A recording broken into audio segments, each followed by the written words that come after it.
yung pumanaw na si Senador Miriam Defensor Santiago, di ba, Admar? So yan yung mga ganyang klaseng kalibre, parang wala na ngayon. No? Kaya nga, kung mag-impeachment tayo, Admar, mamimiss natin yung mga kagaya ni dating Senador Miriam Defensor Santiago. Kasi kung maalala mo, Admar, no, nung panahon ng impeachment ni Justice Corona, o kaya nung panahon ni Pangulong Estrada, talaga makikita mo yung mga kagaya ni Senator Miriam, aside from the fact na she sat as a senator judge, she educated the people din sa batas. No? Kung makikinig ka dun sa mga speeches sa Senado, it was also meant to educate people. Hindi ba? Nangyayari ngayon sa kaso halimbawa ng Senado, no? Makikita natin na yung mga current senators, meron sa kanila, may mga, in fairness din naman to them, Admar, may mga nakakaalam din naman dyan. No? May mga magagaling din dyan. Kaya lang, meron din mga medyo hindi masyado, no? Kaya makikita natin yung quality ng interpellation, yung quality ng argumentation, yung quality ng pagpapanday ng batas, makikita natin nag-erode na siya over time. Kaya ganyan ang nangyayari sa atin. Which makes me worried, Admar. Kasi yung mga yan, magiging senator judge yan, kung matutuloy man yung impeachment, I'm actually worried about the quality, no, na magiging desisyon ng ating mga senador based dun sa kanilang qualifications at nakita natin sa kanilang performance.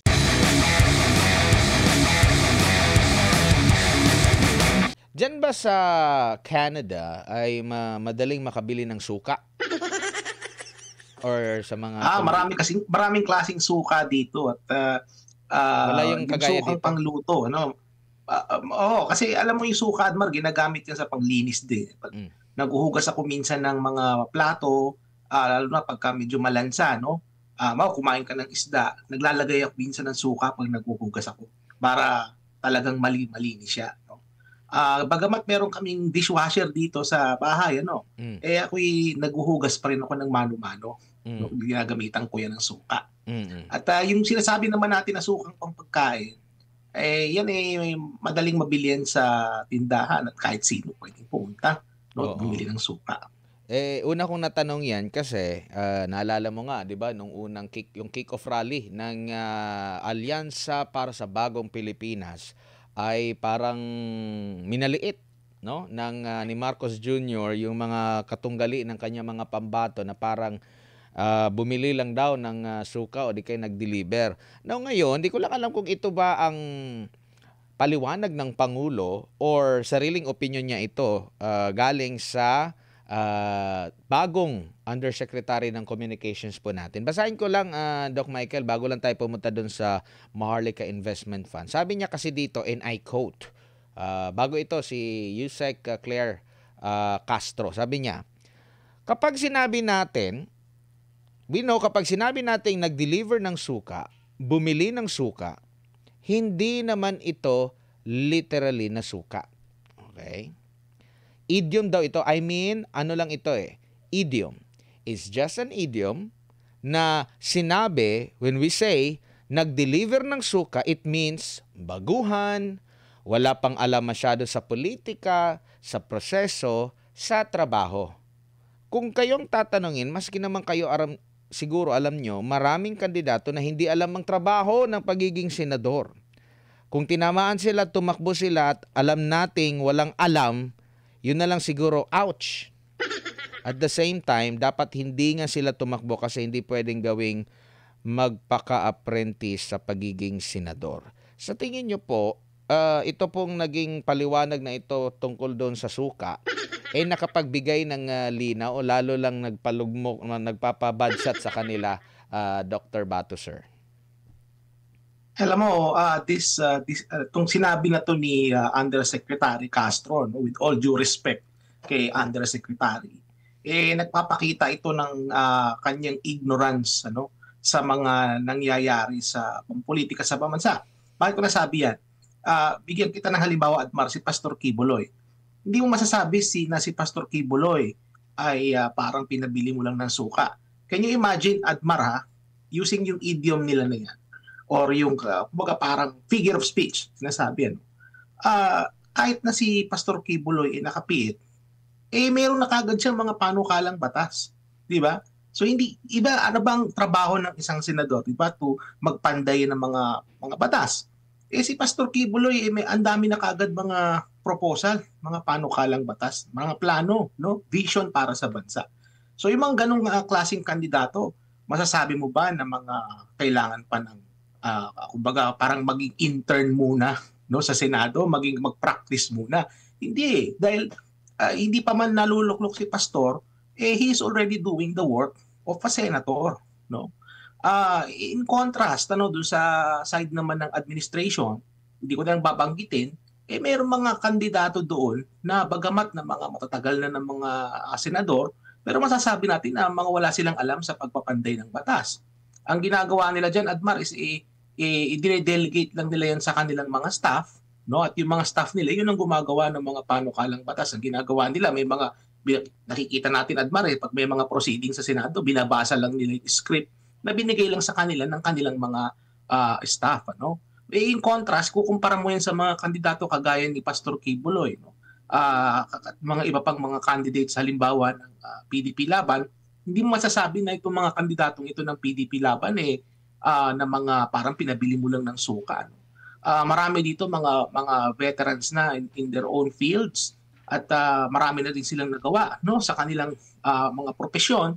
Masasabi mo na talagang handa sila na manungkulan, ano, bilang senador. So I think with all due respect kay Yusek Castro, no, I think she's misinformed din sa mga bagay na yan.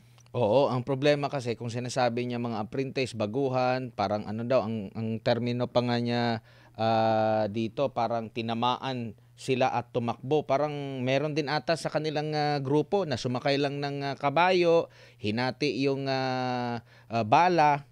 Yung bala ng kutsilyo, napanood ko yun, Admar. Bata pa tayo nun eh. Tama. Lalabas yung mga pelikula na yan, Admar, ano? Tapos hindi mo makita sa mga pagdinig, mga hearing, mga palaging absent. Debatehan. Needed kasi yan eh. Kahit na, kumbaga, hindi ko naabutan ng husto yung mga lumang mga senador, nababalitaan ko ito. Pwede mo pa rin mabasa sa online yung kanilang yung kalibre nila. No, na talagang kung magpapanday ka ng batas, talagang debatehan talaga kasi hindi pwedeng mapasukan. Kaya nga yung mga batas na mga luma, no? Makikita mo pulido eh. Hindi yung mga batas na kakapasa lang, babaguhin ulit after niyan o meron na namang nakita, 'di ba? Yan yung napapansin ko, Doc Bato, sir. Kasi ang nangyari sa evolution ng politika sa bansa, no, particularly sa mga national position gaya ng Senado, is naging naging popularity contest na siya on top of political dynasties, no? So makikita natin na may mga dynasty sa Senado halimbawa na may mga pamilya na nagko-control diyan hanggang ngayon, ano. On top of that, napatungan niya ng mga sikat, parang pasikatan na lang. So nandiyan na halimbawa yung mga artista, o nandiyan na halimbawa yung mga kilalang musiko o singer, o di ba? Kumbaga, hindi na based doon sa kanilang talagang professional competence, ano? Kagaya halimbawa, Admar, pinaka-latest na example natin diyan yung pumanaw na si Senador Miriam Defensor Santiago, di ba, Admar? So yan yung mga ganyang klaseng kalibre, parang wala na ngayon, no? Kaya nga kung mag-i-impeachment tayo, Admar, mamimiss natin yung mga kagaya ni dating Senador Miriam Defensor Santiago. Kasi kung maalala mo, Admar, no, nung panahon ng impeachment ni Justice Corona o kaya nung panahon ni Pangulong Estrada, talaga makikita mo yung mga kagaya ni Senator Miriam. Aside from the fact na she sat as a senator judge, she educated the people din sa batas. No? Kung makikinig ka dun sa mga speeches sa Senado, it was also meant to educate people. Hindi ba? Nangyayari ngayon sa kaso halimbawa ng Senado, no? Makikita natin na yung mga current senators, meron sa kanila, may mga, in fairness din naman to them, Admar, may mga nakakaalam din naman dyan. No? May mga magagaling din dyan. Kaya lang, meron din mga medyo hindi masyado, no? Kaya makikita natin yung quality ng interpellation, yung quality ng argumentation, yung quality ng pagpapanday ng batas, makikita natin nag-erode na siya over time. Kaya ganyan ang nangyayari sa atin. Which makes me worried, Admar. Kasi yung mga yan, magiging senator judge yan, kung matutuloy man yung impeachment, I'm actually worried about the quality, no, na magiging desisyon ng ating mga senador based dun sa kanilang qualifications at nakita natin sa kanilang performance. Actually, 'di ba, nag-viral ulit yung video ni dating yung yumaong Senador Miriam Defensor Santiago. Sabi niya na halimbawa yung sa ano yun corona impeachment na inaakusahan na merong kinurap, no? Sabi niya dito, halimbawa kayo na nag-aakusa sa kanya na naging kurap siya, 'di ba? Napatunayan, ibig ba sabihin noon na kayo ay hindi korap? At kung hindi kayo korap, hindi tayo korap, ang Pilipinas sana ay hindi leading, nangunguna doon sa mga bansa na mga korap. Parang nag-real talk siya Totoo yan. doon. Kasi di ba nga, tinanong ni Senator Miriam Defensor Santiago yun, di ba? So kung halimbawa, kung magvo-vote tayo na guilty si Chief Justice Corona, ibig sabihin malinis tayo, hindi ba?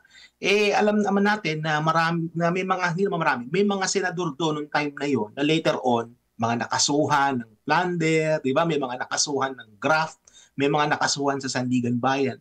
So kumbaga, May makikita nakatanggap, natin na 'di ba? May nakatanggap noon, yes, PDAF. yes, exactly, ano. Kaya nga, which makes me worried talaga, Admar, ano, kasi yung current nga na composition ng Senate natin ngayon, hindi ko ako mismo based sa historical precedent, ano, sa mga nangyari ng mga nagdaang impeachment, I actually have some doubts, no, in terms of yung actual competence nitong mga senators natin. With all due respect to them, ano, in terms of yung kanilang magiging judgment, no, sa impeachment na yan.